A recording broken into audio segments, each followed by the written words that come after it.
මේ තියෙන්නේ අපේ අලුත් රිලේ කාඩ් එක. මේක විශේෂ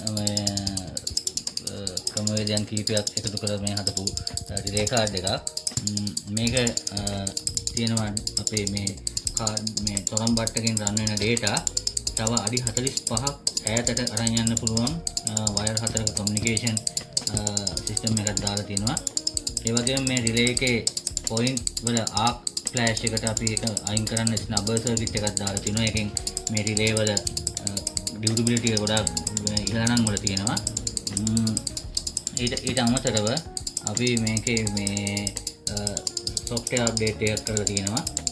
මේ කාඩ් එක Wi-Fi router එකට කනෙක්ට් කරගන්න පුළුවන්. විශේෂ මේ කාරණාව තමයි මේ කාඩ් එක අපි JLPCB ඔරිජිනල් මතක්ෙන් තියෙන මේ කාඩ් එක. ඒ වගේම මේ අපේ සාමාන්‍ය රිලේ කාඩ් වල ගොඩක් දකින්නට නැහැ මේ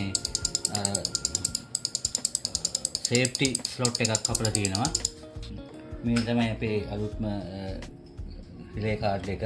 ඉතින් මේක හරි සේෆ්ටි අතුව හදලා තිනවා. ඔයාලා දන්නවා ප්‍රොෆෙෂනල් කාඩ් වල එහෙම ඉන්ඩස්ට්‍රි කාඩ් වල මේ ස්ලොට් එකක් එනවා මේ වෙන් කරන්න මේ පවර් පින් එකත් එක්ක අලුත් මේක සේෆ්ටි කොටසක්. අපි ඒක කරලා තියෙනවා මේකේ. ඊට අමතරව මම කිව්වා වගේ ෆ්ලෑෂ් මේ නවත්තන්න ස්නබර් සර්කිට් එකක් දාලා මේක ඇත්තටම විශේෂයෙන්ම මේක අපිට ඕන රෙසිස්ටර්ස් ඕන කැපැසිටර්ස් දාලා හදන්න බෑ. මේක කැල්කියුලේෂන් එකක් කරලා තමයි මේක හදන්නේ. නැත්නම් මේකෙන් මේ දාන එකේ ප්‍රතිඵලයක් නැහැ. ඒ වගේ සේෆ්ටි ෆීචර්ස් ගණනාවක් මේකේ තියෙනවා. මේ කාඩ් එකකින් මේක අපි රුපියල් 7500ක් වගේ මුදලට තමයි මේ විකුණන්නේ.